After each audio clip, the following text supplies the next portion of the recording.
ഒരു രാജാവിന്റെ കപ്പാസിറ്റി എന്താണെന്ന് ചോദിച്ചപ്പോ എന്തായിരുന്നു ഉത്തരം എന്നറിയോ? രാജാവിന്റെ കപ്പാസിറ്റി ഒരു സ്ത്രീ അപുരുഷാമാർഗം, കൂടെ ഭർത്താവോ മകനോ മറ്റ് പുരുഷന്മാരുടെ സപ്പോർട്ടോ ഇല്ലാതെ ഒരു സ്ത്രീ സർവാഭരണഭൂഷിത, കഴുത്തിൽ നിറച്ചും ആഭരണം ഇട്ടുകൊണ്ട് നിർഭയ പ്രതിപദ്യന്തേ, ഒരു ഭയവുമില്ലാതെ നടക്കാൻ, രാത്രിയും പകലും നടക്കാൻ ഏത് രാജ്യത്താണോ സാധിക്കുന്നത് അവിടെയാണ് രാജാവിന്റെ ഭരണമുള്ളത്. എന്ത് നല്ല ഡെഫനിഷനാ! ഇങ്ങനെ ഒത്തിരി ഡെഫനിഷൻ ഉണ്ട്, ഒത്തിരി ഡെഫനിഷൻ. എന്നെങ്കിലും ഒരു ദിവസം ഇതേപോലെ ആന ഉള്ളതോ ഇല്ലാത്തതോ ആയ ദിവസം നിങ്ങൾ ഇങ്ങനെ കോട്ടുവായ വിടാതെ വാച്ച് നോക്കാതെ ഇരിക്കുകയാണെങ്കിൽ ഇത് മുഴുവനും ഇവിടെ വന്ന് ഞാൻ വിവരിച്ചു തരാം. ഇടയ്ക്ക് കട്ടൻ കാപ്പി വേണമെന്ന് അഡ്വക്കേറ്റിനോട് പറഞ്ഞേക്കണം. കാരണം ഇല്ലെങ്കിൽ തല പെരുക്കും. പെരുക്കുന്നൊരു വാക്ക് തിരുവനന്തപുരത്ത് ഉണ്ട്, അതുകൊണ്ടാ പത്മനാഭസ്വാമി നേരത്തെ കിടന്നത്. അപ്പോ ഈ തലയ്ക്കകത്ത് ഇത്രയൊക്കെ ഇവിടെ ഉണ്ടോ എന്നൊരിത്. ഇനി അഥവാ ഇപ്പൊ തന്നെ മനസ്സിലാക്കണം എന്നുള്ളവർക്ക് കേരള ഹൈക്കോടതി ജഡ്ജി രാമചന്ദ്രൻ നായർ പറഞ്ഞതനുസരിച്ച് ധർമ്മശാസ്ത്രം എന്നൊരു പുസ്തകം അവിടെ ഞാൻ ട്രാൻസ്ലേറ്റ് ചെയ്ത് വെച്ചിട്ടുണ്ട്. ഇന്ത്യയിൽ ആരും ധർമ്മശാസ്ത്രം ട്രാൻസ്ലേറ്റ് ചെയ്തിട്ടുണ്ടെന്ന് തോന്നണില്ല. റീജിയണൽ ലാംഗ്വേജിലേക്ക് 1 വർഷം കൊണ്ട് അത് ചെയ്യാനൊരു ഭാഗ്യം എനിക്ക് കിട്ടി. അത് നിങ്ങൾ വായിച്ചാൽ കരയും. എന്താ കാരണം അറിയോ? ഒന്നും മനസ്സിലാവില്ല. പക്ഷേ മനസ്സിലാകാത്ത ഒന്നിനെ മനസ്സിലാകുന്ന വിധത്തിലാക്കലാണല്ലോ എഴുത്തുകാരന്റെ ജോലി എന്ന് ധരിച്ച് ഞാനത് എഴുതിയത് എങ്ങനെയാണെന്നറിയോ? 2300 വർഷങ്ങൾക്ക് മുമ്പ് ഞാൻ തന്നെ നളന്ദ യൂണിവേഴ്സിറ്റിയിൽ അത് പഠിപ്പിക്കുന്ന രീതിയിലാണ് ആ പുസ്തകം എഴുതിയിരിക്കുന്നത്. അതിൽ ധർമ്മശാസ്ത്രം വിവരിക്കുന്നു. വായിച്ചാൽ ശരിക്ക് 30 വായിച്ച കുറെ മനസ്സിലാക്കാൻ വിഷമമില്ല. അങ്ങനെയാണ് അത് ആഷ് ബാക്ക്ഗ്രൗണ്ട് കൊടുത്ത് നമ്പർ ഇട്ട് എഴുതിയിരിക്കുന്നത്. അങ്ങനെയുള്ള ധർമ്മശാസ്ത്രത്തിൽ പറയുന്നു, ഓരോ ആചാരങ്ങള്, നമ്മുടെ ദേശത്തുള്ള ആചാരങ്ങൾ നോക്കിയാൽ അറിയാം, അത് ജനുവരി 1 മുതൽക്ക് ഡിസംബർ 31 വരെ, അല്ലെങ്കിൽ ചിങ്ങമാസം 1 മുതൽക്ക് കർക്കിടകം 32 വരെ ഉള്ള മാസങ്ങളിൽ അനുഷ്ഠിക്കുന്ന ആചാരങ്ങളുണ്ട്. ആഴ്ചകളിൽ അനുഷ്ഠിക്കുന്ന ആചാരങ്ങളുണ്ട്. ദിവസങ്ങളിൽ അനുഷ്ഠിക്കുന്ന ആചാരങ്ങളുണ്ട്. ഇതെല്ലാം കൂടിച്ചേരുമ്പോ നോക്കാം, ഈ ആചാരങ്ങളൊന്നും ഉടലോടുകൂടി സ്വർഗത്തിലേക്ക് പോകാനല്ല. ക്രിസ്ത്യാനികളുടെ ആചാരം മുഴുവനും യഹോവയെ സന്തോഷിപ്പിക്കാനാണ്. മുസ്ലിങ്ങളുടെ ആചാരം മുഴുവനും അല്ലാഹുവിനെ സന്തോഷിപ്പിക്കാനാണ്. നമ്മുടെ ആചാരം അങ്ങനെയല്ല. നിങ്ങൾ ശ്രദ്ധിച്ചിട്ടുണ്ടോ എന്ന് എനിക്ക് അറിഞ്ഞൂടാ. ദൈവാനുഗ്രഹം കൊണ്ട് ശ്രദ്ധിച്ചിരിക്കാൻ സാധ്യതയില്ല. ഈശ്വരാനുഗ്രഹം കൊണ്ട് ശ്രദ്ധിക്കണമെന്ന് തോന്നാനും സാധ്യതയില്ല. ഒന്ന് ആലോചിച്ച് നോക്കാം, ചിങ്ങമാസത്തിലെ ഓണം ഏത് ഈശ്വരന് വേണ്ടിയത്? ഏത് ഈശ്വരനാ? മലയാളത്തിലെ 2ാമത്തെ അക്ഷരം ഏത് ഈശ്വരന് വേണ്ടിയാ? അതാണ് മലയാളത്തിലെ 2ാമത്തെ അക്ഷരം.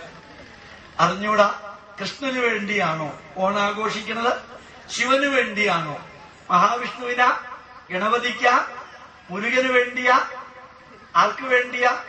നമുക്ക് വേണ്ടി.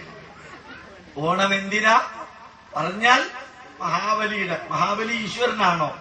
പ്രഹ്ലാദന്റെ മകന്റെ മകനാ, രാക്ഷസകുലത്തിൽ ജനിച്ച പാർട്ടിയാ. എന്നിട്ടും നമ്മൾ സ്വീകരിക്കുന്നു. അത്ര ഭംഗിയായിട്ട്. എന്തിനാ ഓണം ആഘോഷിക്കുന്നത്? ഒറ്റ ഉത്തരം, കുടുംബാംഗങ്ങൾ തമ്മിൽ ഒരുമിച്ചു വരാൻ, ഈ സമൂഹത്തിലെ അംഗങ്ങളെല്ലാം ഒരുമിച്ചു വരാൻ, എല്ലാവർക്കും ബോധ്യം വരണം. Sharing together, caring together, curing together. 3 English വാക്ക്. Sharing, caring, curing together. അതിനാ ഓണം ആഘോഷിക്കുന്നത്. എല്ലാവരും വന്ന് അടിപൊളിയായിട്ട് ഒരുമിച്ചിരുന്ന് ഊണ് കഴിച്ചു. എന്നാ വീട്ടിൽ വേറെ സൗദി അറേബ്യയിലും ദുബായിലൊക്കെ വർക്ക് ചെയ്യുമ്പോ അവിടെ ഊണ് കഴിക്കാൻ ഇല്ലാത്തതുകൊണ്ടാ ഓണത്തിന് ഇവിടെ വന്ന് ഊണ് കഴിക്കണേ. അപ്പൊ ഊണ് കഴിക്കാനാണോ വരണത്? ആവാൻ സാധ്യതയില്ല. ഗവൺമെന്റ് ആണെങ്കില് പറ്റാവുന്ന അത്രയും തിന്നാനുള്ളത് തരികയും ചെയ്യും ഓണത്തിന്. മാത്രല്ല, ഓണത്തിന് നിങ്ങൾ നോക്കിയാൽ അറിയാം, ഒരു ചെറിയ മൊബൈൽ ഫോൺ അങ്ങോട്ട് കൊടുത്താൽ 2 മൊബൈൽ ഫോൺ വലുത് ഇങ്ങോട്ട് കിട്ടും റീപ്ലേസ്മെന്റില്. അത് ചിലതിലൊക്കെ എടുത്തു കഴിഞ്ഞാൽ ഒരു ചെറിയ സോപ്പ് വാങ്ങിച്ചാൽ 2 വലിയ സോപ്പ് ഫ്രീ ഉണ്ട്. അങ്ങനെയൊക്കെയുള്ള ഓണം ഈ ഭാരതത്തിലുള്ള സർവ്വജനതയും അവരുടെ പ്രോഡക്റ്റ് കേരളത്തിൽ കൊണ്ടുവന്ന് വിൽക്കാം. നിങ്ങൾ റോട്ടിലൂടെ നടന്നാൽ നോക്കിയാൽ മനസ്സിലാക്കാം.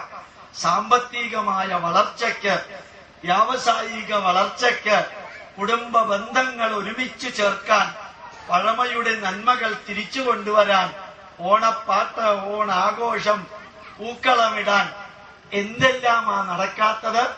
ലോകത്തിലെ മറ്റേത് രാജ്യത്തിലാ ഇങ്ങനെ ഒരു സാധനം ഉള്ളത്? ഒരു രാജ്യത്തും ഇല്ല. ഞാൻ കാനഡയിലുണ്ടായിരുന്നു 2 വർഷം, അമേരിക്കയിലുണ്ടായിരുന്നു 1 വർഷം, 2-3 മാസം ഇംഗ്ലണ്ടിലുണ്ടായിരുന്നു. 10-40 രാജ്യങ്ങളിൽ പോയിട്ടുണ്ട്. ഇങ്ങനെയുള്ള ആചാരം ഒരു സ്ഥലത്തും ഇല്ല. അമ്മൂമ്മയോട് ചോദിക്കാം, ഓണക്കാലത്ത് അമ്മൂമ്മയ്ക്ക് സുഖമല്ലേ? ഓണല്ലേ വരണേ കുട്ടിന്നാ ഇന്നസെന്റ് പറയണമാതിരി പറയണത്. എന്താ ഓണത്തിന്റെ പ്രത്യേകത? ഓണത്തിന്റെ പ്രത്യേകത എന്താണെന്ന് അറിഞ്ഞൂടെ ഗോപാലകൃഷ്ണൻ? ഇല്ല. എനിക്ക് പറഞ്ഞൂടാ. അതിന് പ്രത്യേകത ഉണ്ടെന്ന് മാത്രല്ല, ഓണം വരുന്നു എന്ന് പറഞ്ഞിട്ട് വെള്ളാടി, ഓണ ദിവസം വെള്ളാടി, ഓണം കഴിഞ്ഞു എന്നുള്ള ദുഃഖത്തിൽ വെള്ളാടി. അതിപ്പോ തുടങ്ങിയിട്ടുണ്ട്. 827 കോടി രൂപയുടെ ലിക്കർ. അതില് 1-ാം സ്ഥാനത്ത് നിൽക്കുന്നു 37 ധ്യാന കേന്ദ്രങ്ങളുള്ള ചാലക്കുടി വെള്ളവാടിയില്. അത് തൊട്ടടുത്ത് നിൽക്കുന്നു ഇരിങ്ങാലക്കുട. ഇപ്പൊ മാറി കരുനാഗപ്പള്ളിയായി. ഞാൻ പറയുന്നത് ശരിയോ തെറ്റോ എന്നല്ല. ഒരു ഓണത്തിന്റെ പേരില് അറിയണം നമ്മള്. ഓണത്തിനെ കുറിച്ച് പഠിക്കാനല്ല, നമ്മള് ഓണം എന്ന സാമൂഹിക ആഘോഷം എന്തിനെല്ലാം ഉപയോഗിക്കുന്നു എന്ന് പഠിച്ചു നോക്കാം. അതാണ് ഞാൻ പറഞ്ഞത്. പാന എന്ന മഹോത്സവം ആഘോഷിക്കുമ്പോൾ, ആചരിക്കുമ്പോൾ അന്ധമായ ഭക്തി മാത്രമാവരുത്. പകരം അതിനകത്ത് വ്യക്തി ഉണ്ടാവണം, അതിനകത്ത് യുക്തി ഉണ്ടാവണം, അതിനകത്ത് ഭക്തി ഉണ്ടാവണം. വ്യക്തി, യുക്തി, ഭക്തി 3ഉം ചേർന്ന് അതിഗംഭീരമായിട്ട് ആചരിക്കുമ്പോഴാണ് ഓണമായാലും പാനയായാലും അത് useful, fruitful, purposeful and meaningful ആവുന്നത്. 3 ഇംഗ്ലീഷ് വാക്ക്, 4 ഇംഗ്ലീഷ് വാക്ക്. മനസ്സിലാക്കാൻ വിഷമമില്ല നിങ്ങൾ മലയാളികളായ സ്ഥിതിക്ക്.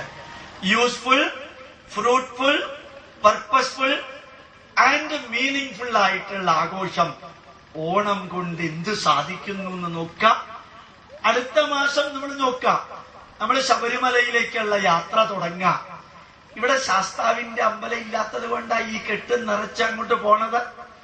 ഒരാൾ എന്നോട് പറഞ്ഞു, സാറേ ഈ മകരജ്യോതി എന്ന് പറഞ്ഞത് തട്ടിപ്പല്ലേ സാറേ? ഞാൻ ചോദിച്ചു, അതിലെന്തായി തട്ടിപ്പുള്ളത്? ഏഷ്യാനെറ്റിലുള്ള ഇന്റർവ്യൂലായി ചോദ്യം, എന്താ തട്ടിപ്പുള്ളത്? അത് മനുഷ്യനുണ്ടാക്കണതല്ലേ?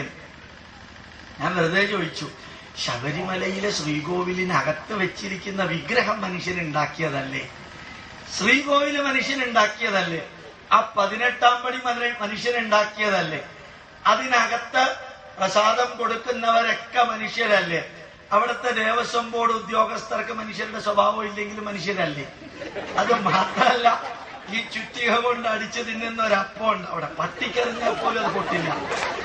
അതുണ്ടാക്കുന്നത് മനുഷ്യരല്ലേ? കല്ലും മുള്ളും കാലിക്കും മറ്റേ ബാക്കിയുള്ളത് അരവണയില്, അങ്ങനെയുള്ളത് ഉണ്ടാക്കുന്നത് മനുഷ്യനല്ലേ? ഇതെല്ലാം മനുഷ്യനുണ്ടാക്കാമെങ്കിൽ മകരജ്യോതി മനുഷ്യൻ കത്തിച്ചാൽ എന്താ കുഴപ്പം? കത്തിച്ചാന്ന് ഞാൻ ചോദിച്ചു. അപ്പൊ അങ്ങേര് ചോദിച്ചു, അപ്പൊ അത്രേ ഉള്ളൂ? അതിനേക്കാളും കൂടുതലുണ്ടെന്ന് ആരെങ്കിലും പറഞ്ഞിട്ടുണ്ടോ? ഏതെങ്കിലും വേദത്തിലോ പുരാണത്തിലോ ഇതിഹാസത്തിലോ വേദാംഗത്തിലോ ഉപവേദത്തിലോ അല്ലെങ്കിൽ ഏതെങ്കിലും തന്ത്രസമുച്ചയത്തിലോ പറഞ്ഞിട്ടുണ്ടോ ദൈവം ഇറങ്ങി വന്ന് തീപ്പട്ടിക്കൊള്ളി ഒരച്ച് മകരജ്യോതിസ് കത്തിക്കുന്നത് പറഞ്ഞിട്ടുണ്ടോ? പറഞ്ഞിട്ടില്ലേ?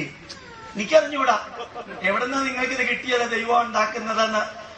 അങ്ങനെ അത് ചോദിക്കുകയും ചെയ്തു. ഈശ്വരാനുഗ്രഹം കൊണ്ട് അടുത്ത ദിവസം രാവിലെ ജോസഫ് ഇടമറുക് ദിവംഗതനാവുകയും ചെയ്തു. അദ്ദേഹം ചോദിച്ചത്, ജോസഫ് ഇടമറുക് എന്നോട് ചോദിച്ചത് ഇന്ത്യ വിഷനിലും ഏഷ്യാനെറ്റിലും വെച്ച്.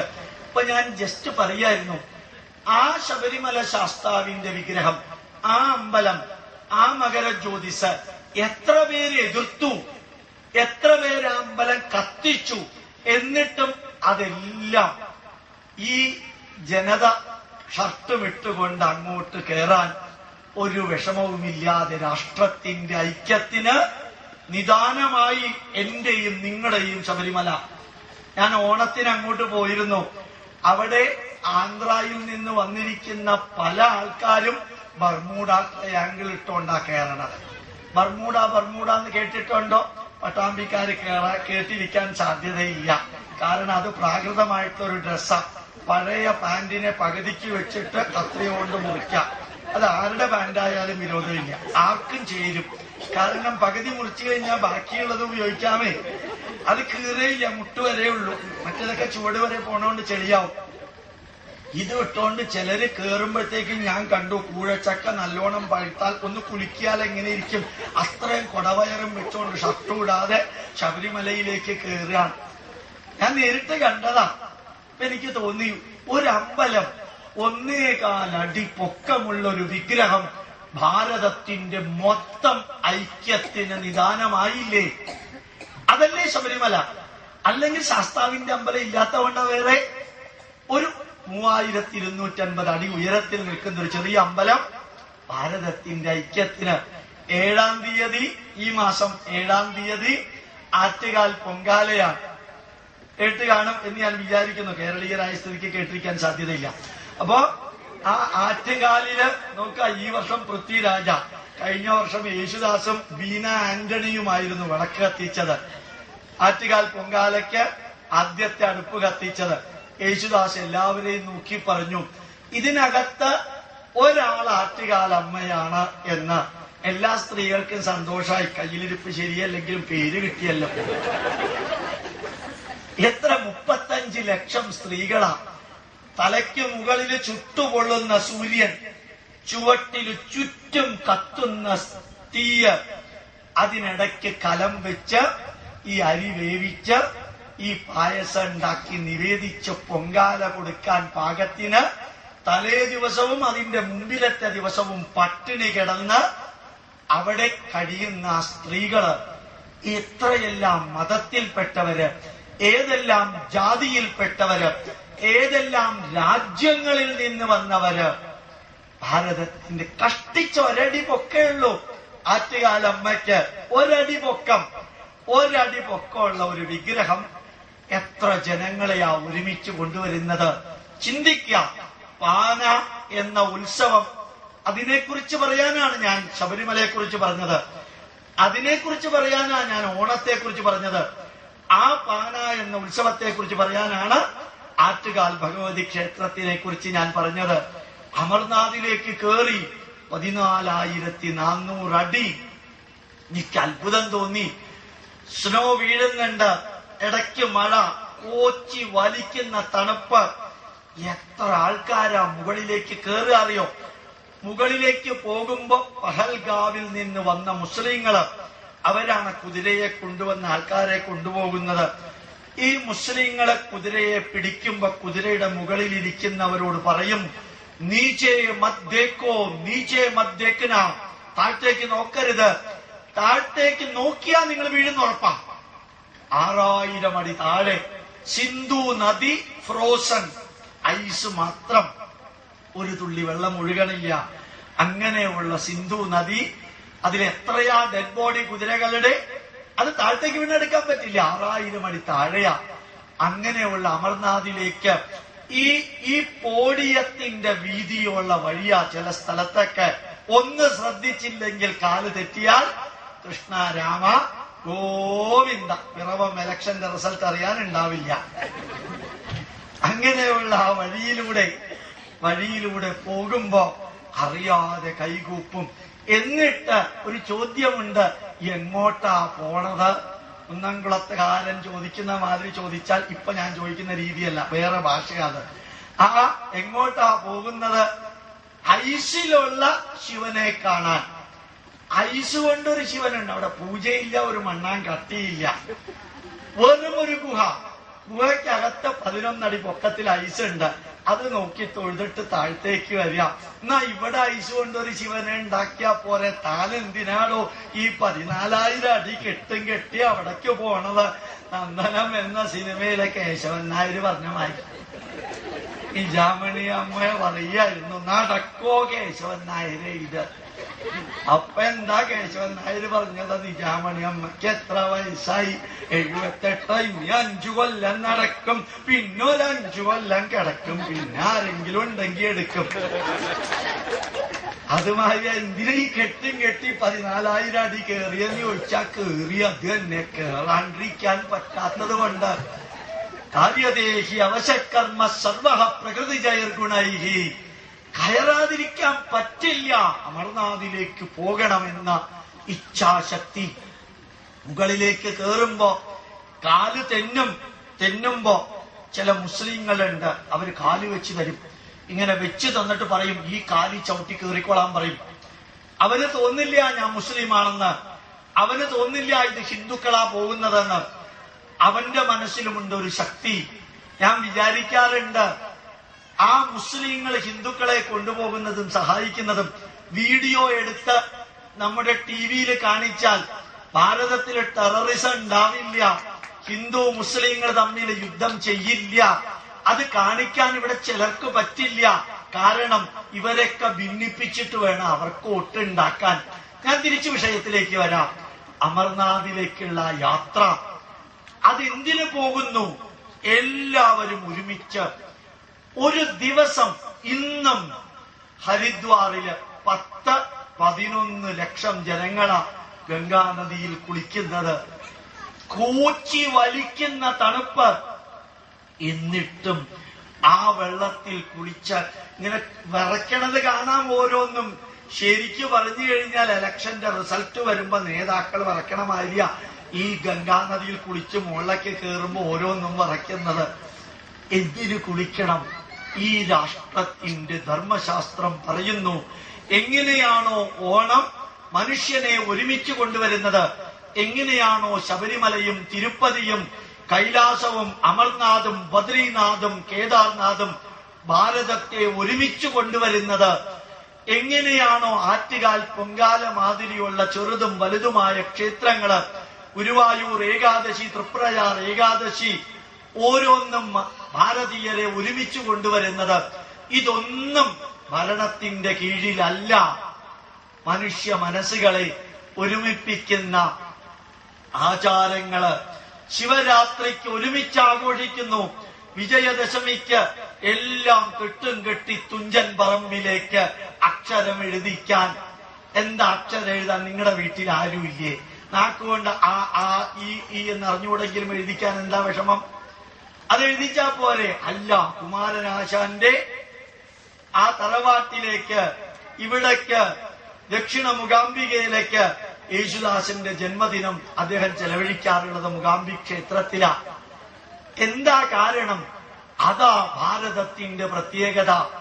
ഭാവരാഗതാളം ഭാരതം, ഭാവരാഗതാളം ഭാരതം. അങ്ങനെയുള്ള ഭാരതത്തില് ധർമ്മശാസ്ത്രം പറയുന്നു, മനുഷ്യനെ ഒരുമിപ്പിക്കാൻ ഭരണാധികാരികളുടെ സഹായമല്ല എടുക്കേണ്ടത്, മനുഷ്യ മനസ്സുകളെ എടുക്കുക. അതാണ് ഇതേപോലെയുള്ള പാനയുടെയും ലക്ഷ്യം. ലക്ഷണം ആക്കണം, ആകണം. പണ്ടുമുണ്ടായിരുന്നു ഈ പ്രദേശത്തില്, കേട്ടുകാണും മാമാങ്കം. കേട്ടിട്ടുണ്ടോന്ന് എനിക്ക് അറിഞ്ഞൂടാ. മാമാങ്കം എന്ന വാക്കെങ്ങനെയാ ഉണ്ടായത്? മഹാമാഘം, മാഘമാസത്തില് ആണിത് നടക്കുക, മഹാമാഘം. അത് ഇതേപോലെ ഒത്തുചേരല്, നല്ല പ്രഭാഷണങ്ങള്, പുതിയ പുതിയ സിദ്ധാന്തങ്ങൾ അവതരിപ്പിക്കല്, പുതിയ പുതിയ കലകള്, പുതിയ പുതിയ വാദ്യങ്ങള്, പുതിയ പുതിയ നൃത്യ സംഗീത രീതികള് സമർപ്പിക്കല് മഹാമാഘത്തില. അതിന് രാജാവിന്റെ അംഗീകാരം ലഭിച്ചു കഴിഞ്ഞാൽ പിന്നെ അത് ദേശത്തിന്റെ പ്രത്യേകതയാവും. കേരളം എന്ന രാജ്യം, കേരളം എന്ന സംസ്ഥാനം മറ്റ് സംസ്ഥാനങ്ങളിൽ നിന്ന് ഭിന്നമാകാൻ കാരണം സഹ്യാദ്രി ഈ അറ്റം മുതൽക്ക് ഈ അറ്റം വരെ നിൽക്കുന്നു. മറ്റ് ഭാരതത്തിന്റെ മെയിൻ കോണ്ടിനെന്റ് പാർട്ട് അതിൽ നിന്ന് ഭിന്നമാണ് കേരളം. ഈ പർവ്വതം വേർതിരിക്കുന്നത് കൊണ്ട് അതുകൊണ്ട് തന്നെയാ കേരളത്തിന്റേതായ ക്ഷേത്ര വാദ്യങ്ങള്, ക്ഷേത്ര കലകള്, ക്ഷേത്ര സാഹിത്യങ്ങള്, ക്ഷേത്രവാദ്യങ്ങള്, ക്ഷേത്ര കലകള്, ക്ഷേത്ര സാഹിത്യങ്ങൾ ഇവിടെ വളർന്നു. അതിനിയും വളരണം, വളരും. ഞാൻ വളരും എന്ന് പറയുന്നത് ഒരു പ്രഭാഷകന്റെ ആവേശത്തിലല്ല. ഞാൻ പലപ്പോഴും പറയാറുണ്ട്, എവിടെയെങ്കിലും എന്നെ പ്രഭാഷണത്തിന് വിളിച്ചാല് ഈ പൊന്നാടയും ബൊക്കയുമൊക്കെ ഒഴിവാക്കുക. കാരണം എന്താ? നിങ്ങളുടെ കൂട്ടത്തിൽ ഒരുവനായിട്ട് മാത്രം എന്നെ എടുത്താ മതി. എനിക്ക് ആവേശം ഉണ്ടാക്കുന്ന പ്രഭാഷണത്തിനോ അല്ലെങ്കിൽ നിങ്ങളെ അഭിനന്ദിക്കുന്ന പ്രഭാഷണത്തിനോ ഒന്നിനും എനിക്ക് വലിയ താല്പര്യമില്ല. ആവശ്യങ്ങളും രീതികളും അറിയിക്കുന്ന പ്രഭാഷണം, അതാ രസകരമായിട്ടുള്ളത്.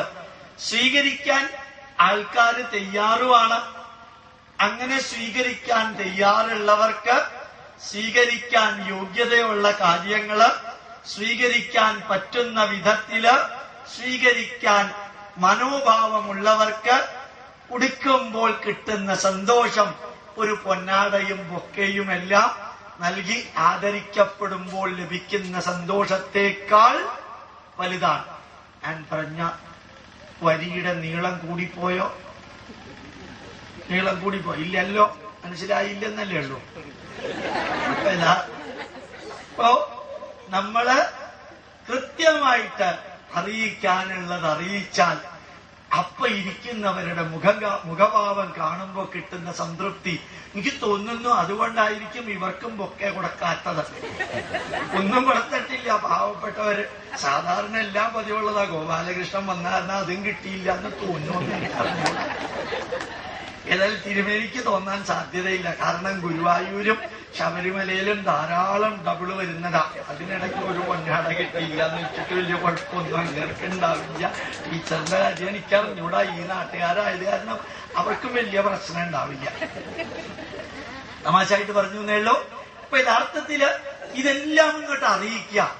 നമ്മുടെ രാഷ്ട്രത്തിൽ കൈലാസവും അമർനാഥും ശബരിമലയും അതേപോലെ ആറ്റുകാൽ ഭഗവതി ക്ഷേത്രവും ഗുരുവായൂരും എല്ലാം ജാതിക്കും മതത്തിനും ഇസത്തിനും പ്രായത്തിനും വർഗ വർണ്ണ ഭാഷ വ്യത്യാസങ്ങൾക്കും അതീതമായി മാനവരാശിയെ ധാർമ്മിക ബോധത്തിന്റെ അടിസ്ഥാനത്തിൽ ഒരുമിച്ച് ചേർക്കാൻ സാധിക്കുന്നത് പോലെ ഓണാഘോഷവും അതേപോലെ വിജയദശമിയും അതുപോലെ ശിവരാത്രിയും സ്കന്ദഷഷ്ടിയും ഗണേശോത്സവവുമെല്ലാം എങ്ങനെയാണോ ഈശ്വരന്റെ ലക്ഷ്യം വെക്കാതെ മനുഷ്യരാശിയുടെ നന്മയ്ക്ക് ഉതകുന്ന വിധത്തിൽ ആഘോഷിക്കുന്നത്, അതേപോലെ വേണം എല്ലാവരെയും ഉൾപ്പെടുത്തിക്കൊണ്ട് പാനാ മഹോത്സവവും സെലിബ്രേറ്റ് ചെയ്യാൻ.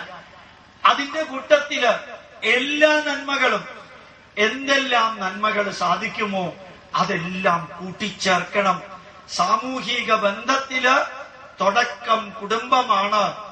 അതുകൊണ്ട് ഒരു ലെക്ചർ നാളെയോ ഇന്നോ അല്ലെങ്കിൽ അടുത്ത വർഷം ഇതേപോലെ ആരംഭിക്കുമ്പോ നല്ല വ്യക്തമായിട്ട് പറയാൻ കഴിവുള്ള ഒരു വ്യക്തിയെ വിളിച്ച് നല്ല വിധത്തിൽ കുടുംബ ബന്ധങ്ങളുടെ അർത്ഥവത്തായ സന്ദേശം നൽകണം.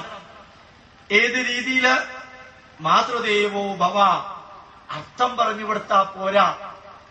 ഈ ഭൂമിയിലേക്ക് നമ്മളെ കൊണ്ടുവന്നത് അച്ഛനും അമ്മയും. ഞാൻ ചിലപ്പോ ചിലരോട് പറയാറുണ്ട്, എല്ലാ സ്ഥലത്തും പറയാറുമില്ല. നമ്മുടെ തല നെറ്റി കാലിൽ തൊട്ട് നമസ്കരിക്കാൻ യോഗ്യതയുള്ള ആദ്യത്തെ വ്യക്തി ജന്മം നൽകിയ അമ്മ. അതിന് തുല്യ പ്രാധാന്യം അച്ഛൻ. മൂന്നാമത്തേത് ജീവിതത്തെ അടിമുടി മാറ്റിയ ഏതെങ്കിലും ഒരാചാര്യൻ എല്ലാവരുടെയും കാല് കയറി പിടിക്കല്ലേ.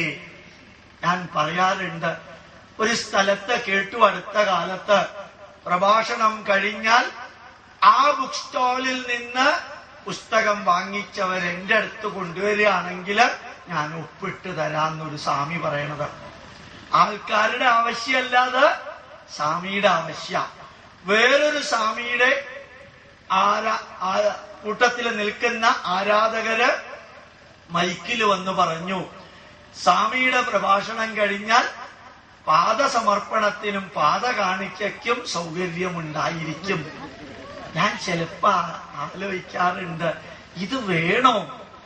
എന്റെ മുമ്പിലുള്ളവരോട് ഒന്നുകൂടി ഞാൻ ആവർത്തിക്കുന്നു, അമ്മയുടെ കാലിൽ തൊട്ട് നമസ്കരിക്കണം, അച്ഛന്റെ കാലിൽ തൊട്ട് നമസ്കരിക്കണം. ജീവിതത്തെ അടിമുടി മാറ്റിയ ഒരാചാര്യൻ, അയാൾ ഹിന്ദു ആവട്ടെ, ക്രിസ്ത്യാനി ആവട്ടെ, മുസൽമാനാവട്ടെ, ഒരാള് അവരുടെ കാല് തൊട്ട് നമസ്കരിക്കണം. മാതൃദേവോ ഭവ, പിതൃദേവോ ഭവ, ആചാര്യദേവോ ഭവ. മറ്റാരുടെയും ശരീരം തൊട്ട് നമസ്കരിക്കല്ലേ, മറ്റാരുടെയും ശരീരം തൊട്ട് നമസ്കരിക്കണ്ട. കാരണം ഈ ഡ്രസ്സിനകത്ത് പച്ച മനുഷ്യരുടെ ശരീരമാണ്. ഈ ഡ്രസ്സിനകത്ത് പച്ച മനുഷ്യന്റെ ശരീരമാണ്. അത് സ്പർശനത്തിന് വിധേയമാക്കരുത്. അതുകൊണ്ട് തന്നെ നിങ്ങൾക്ക് ആരെയെങ്കിലും നമസ്കരിക്കണമെങ്കിൽ സ്വാമി നിൽക്കുന്നതിന്റെ ഒരടി മുമ്പില് നിലത്ത് തൊടുക. വേണമെങ്കിൽ സ്വീകരിച്ചാ മതി കേട്ടോ. ഗോപാലകൃഷ്ണൻ പറഞ്ഞു എന്ന് പറഞ്ഞ് സ്വീകരിക്കണ്ട, നിങ്ങളുടെ യുക്തം. ഭഗവത്ഗീത ഉപദേശിച്ചു കൊടുത്ത ശ്രീകൃഷ്ണനും പറഞ്ഞത് അത് തന്നെയാണ്. ഇതിതേ ജ്ഞാനമാഖ്യാതം ഗുഹ്യാത് ഗുഹ്യതരം മയാ വിമൃശ്യേതദശേഷേണ യഥാ ഇച്ഛസി തഥാ കുരു. പറയുന്നു എന്ന് മാത്രം. സ്വീകരിക്കണമെങ്കിൽ സ്വീകരിക്കുക. ഭഗവത്ഗീത നിങ്ങൾ കേട്ടിരിക്കാൻ സാധ്യതയില്ല, കാരണം നിങ്ങൾ ഹിന്ദുക്കളാണ്. അപ്പോൾ ആ ഭഗവത്ഗീതയിൽ വിവരിക്കുന്ന പോലെ നിങ്ങൾ വിമർശന ബുദ്ധിയ വിശകലനം ചെയ്ത ബുദ്ധിക്കും യുക്തിക്കും ശാസ്ത്രത്തിനും നിരക്കുന്ന വിധത്തില് ഇത് ഞാൻ പറയാൻ കാരണം, ഈ പാന പോലെയുള്ള മഹോത്സവത്തില് കുടുംബ ബന്ധം ദൃഢമാക്കാൻ നല്ലൊരു പ്രഭാഷണം വേണം. കാരണം സാമൂഹികാചാരങ്ങളുടെ അടിസ്ഥാനം കുടുംബ ബന്ധമാണ്. ആ കുടുംബത്തിൽ നിന്നാണ് സമൂഹത്തിലേക്ക് ട്രാൻസ്ഫർ ഉണ്ടാവുന്നത്. അതുകൊണ്ട് അച്ഛന്റെയും അമ്മയുടെയും മഹത്വം പറഞ്ഞു കൊടുക്കണം. ജന്മം നൽകിയ അമ്മ വാരിയെടുത്ത് ഉമ്മ വെച്ച് താഴെ വീഴുമ്പോൾ കൈപിടിച്ച് എഴുന്നേൽപ്പിച്ച മാതാപിതാക്കള്, കരയുമ്പോൾ കണ്ണുനീര് തുടച്ച ആ മാതാപിതാക്കള് എങ്ങനെയാണോ കൈപിടിച്ച് പിച്ച വെച്ച് നടത്തിച്ചു വളരുന്നത് കണ്ട് ആഹ്ലാദിച്ചത്, ആ അമ്മയുടെ ജീവിതം മുഴുവനും മക്കൾക്ക് വേണ്ടിയ. ശങ്കരാചാര്യര് പറഞ്ഞു, ലോകത്തിൽ ഒരിടത്തും ദുഷ്ടയായ അമ്മ ഉണ്ടാവില്ല. ദുഷ്ടനായ അച്ഛൻ ചിലപ്പോ ഉണ്ടായേക്കാം, എന്റെ വരിയല്ല, ശങ്കരാചാര്യരുടെ. ദുഷ്ടയായ അമ്മ ഉണ്ടാവില്ല. അതുകൊണ്ട് തന്നെ ഞാൻ പറയുന്നു, ആദ്യം ഭാരതീയർ വന്നിച്ചത് മാതൃദേവോ ഭവ, എന്നിട്ടാ പിതൃദേവോ ഭവ പറഞ്ഞത്. ഗംഗാ നദിക്ക് ഭാരതീയര് ഗംഗാ മാതാവിന്റെ സ്ഥാനം കൊടുത്തു. പശുവിന് ഭാരതീയർ ഗോമാതാവിന്റെ, ഭാരതത്തിന് ഭാരത മാതാവിന്റെ, ഭൂമിക്ക് ഭൂമാതാവിന്റെ, പ്രകൃതിക്ക് പ്രകൃതി മാതാവിന്റെ, പ്രകൃതി ദേവിയുടെ സ്ഥാനം കൊടുത്തു. ആ അമ്മ എങ്ങനെയാണോ തന്റെ ഊർജം തന്റെ ശരീരത്തിന്റെ ഭാഗമാക്കി മക്കളെ വളർത്തിയത്, എങ്ങനെയാണോ പിതാവ് മാതാവ് തന്റെ സമയവും സമ്പത്തും ഊർജവും മക്കൾക്ക് നൽകി വളർത്തിയത്, അതേ മക്കള് ഇവരുടെ അന്ത്യകാലത്തില് തിരിച്ചു കൈപിടിച്ച് നടത്തിക്കാനും മാതാപിതാക്കളുടെ വായിൽ ചോറ് കൊടുത്ത് അവർക്ക് ഏൽക്കേണ്ടി വന്ന നന്മകള് അതിന്റെ ഒരംശം തിരിച്ച് മാതാപിതാക്കൾക്ക് കൊടുക്കാനും സാധിക്കണമെന്ന് പറയുന്ന വിധത്തിലുള്ള സന്ദേശങ്ങൾ കൊടുക്കാൻ പറ്റിയ വേദിയാണ്. ഇത്രയും പേരിയ്ക്കുന്നു. ഞാൻ ഇത്രയും നേരമായിട്ട് ഈ അറ്റത്തിരിക്കുന്ന വ്യക്തിയെ മുതൽക്ക് ഈ അറ്റത്തിരിക്കുന്ന വ്യക്തിയെ വരെ ഇങ്ങനെ നോക്കിക്കൊണ്ടാ ഞാൻ ക്ലാസ് എടുക്കാറുള്ളത്. എന്താ കാരണം അറിയോ?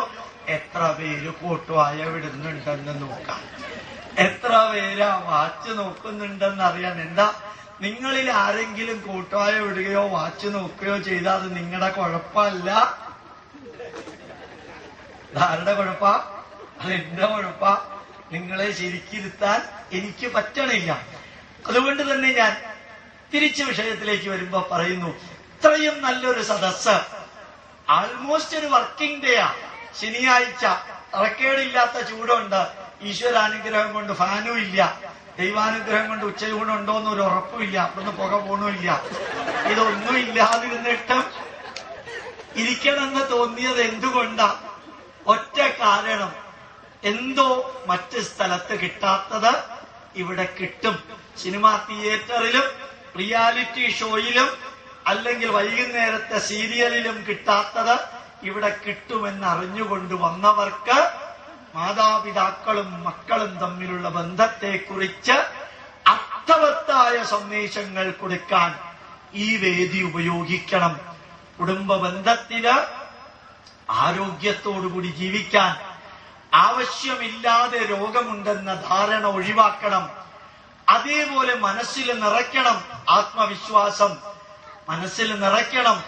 ജീവിതത്തിൽ സുഖമുണ്ട്, ദുഃഖമുണ്ട്, ഉയർച്ചയുണ്ട്, താഴ്ചയുണ്ട്, ലാഭമുണ്ട്, നഷ്ടമുണ്ട്, ചിരിയുണ്ട്, കരച്ചിലുണ്ട്, ജനനമുണ്ട്, മരണമുണ്ട്.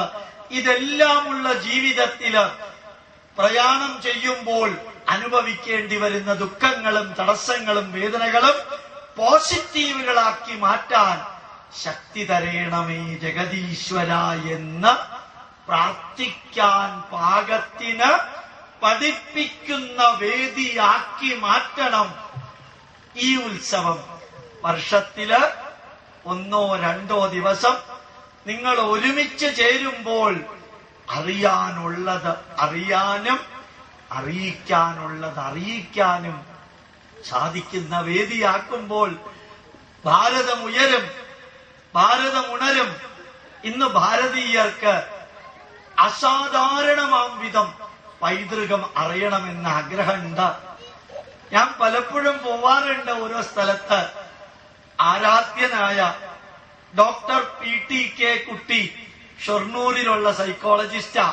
ഇദ്ദേഹം എനിക്ക് കഴിഞ്ഞതിന്റെ മുമ്പിലത്തെ ആഴ്ച ഒരു കത്തെഴുതി, എന്നെ ഞാനാക്കി മാറ്റിയ ഡോക്ടർ ഗോപാലകൃഷ്ണൻ എന്ന ആചാര്യന് പ്രണാമം. അത് മാത്രമേ ഉള്ളൂ കത്തിൽ, വേറൊന്നുമില്ല. എനിക്ക് സന്തോഷം തോന്നി. അദ്ദേഹം പറയാറുണ്ട് അദ്ദേഹം ഒരു യുക്തിവാദിയാണെന്ന്. ആ യുക്തിവാദമുള്ളപ്പോഴും ഇടതുപക്ഷ ചിന്താധാര ഉള്ളപ്പോഴും ലോകത്തിന്റെ മുമ്പിൽ ഭാരതത്തെ നിഷേധിക്കാൻ മുമ്പോട്ട് വന്നവരും ഭാരതീയ പൈതൃകത്തെ അവഹേളിക്കാൻ മുമ്പോട്ട് വന്നവരും എല്ലാവരും ഇന്ന് ഭാരതത്തിന്റെ പൈതൃകം സ്വീകരിക്കുന്നു. അതാണ് ഞാൻ നിങ്ങളെ ഓർമ്മിപ്പിക്കുന്നത്. കഴിഞ്ഞ വർഷം ജൂലൈ 9-ാം തീയതി നാസയിൽ പോവാൻ ഭാഗ്യം കിട്ടി. അവിടെ കേട്ടു പല കമ്പ്യൂട്ടറുകളിലും ഭാരതത്തിന്റെ വേദമന്ത്രം. ഹാർവാർഡ് യൂണിവേഴ്സിറ്റിയിലെ പ്രൊഫസറെ കണ്ടു കാലിഫോർണിയയിൽ വെച്ച്. അവര് പറയുന്നു ഹാർവാർഡ് യൂണിവേഴ്സിറ്റിയിൽ ഭഗവത്ഗീത പഠിപ്പിക്കുന്നു. പല സംഗീതജ്ഞന്മാരെ കണ്ടു. അവര് പറയുന്നു പെർഫെക്റ്റ് സംഗീതം എന്ന് പറയുന്ന കർണാടക സംഗീതമാണ്, അത് പഠിക്കാൻ അമേരിക്കക്കാർ ശ്രമിക്കുകയാണ് ഇപ്പോ എന്ന്. ഏറ്റവും ഉജ്ജ്വലമായ വാദ്യങ്ങള് ലോകമെമ്പാടുമുള്ള ജനത 2 കയ്യും നീട്ടി സ്വീകരിക്കുന്നു. ഭാരതത്തിലെ ആയുർവേദം ലോക ജനതയുടെ മുമ്പിൽ സമർപ്പിക്കപ്പെടുന്നു. ആധുനിക ഡോക്ടർമാര് പോലും സ്വീകരിക്കുന്നു. ഭാരതത്തിലെ സംസ്കൃത ഭാഷ പഠിക്കാൻ എത്ര വ്യക്തികളാണ് മുമ്പോട്ട് വരുന്നത്. അനന്തമാം വിധത്തില് 10,000 വർഷത്തെ പാരമ്പര്യമുള്ള ഒരു രാഷ്ട്രത്തിന്റെ സമ്പത്ത് ലോക ജനത 2 കയ്യും നീട്ടി സ്വീകരിക്കുമ്പോൾ അതിന്റെ അവകാശികളായ ഞാനും നിങ്ങളും അതിന്റെ ഒരംശമെങ്കിലും പഠിക്കണ്ടേ?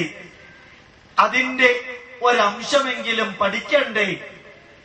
ആ പഠിക്കാൻ ക്ഷേത്രങ്ങള് ഇന്നലെ വരെ തൊഴാനും പ്രാർത്ഥിക്കാനുമുള്ള കേന്ദ്രങ്ങളായിരുന്നു എങ്കിൽ ഇന്നു മുതൽക്ക് ആ തൊഴാനും പ്രാർത്ഥിക്കാനുമുള്ള കേന്ദ്രം എന്ന സ്ഥാനവും പഠിക്കാനും പഠിപ്പിക്കാനുമുള്ള കേന്ദ്രം എന്ന സ്ഥാനവും അതിനുണ്ടാവണം.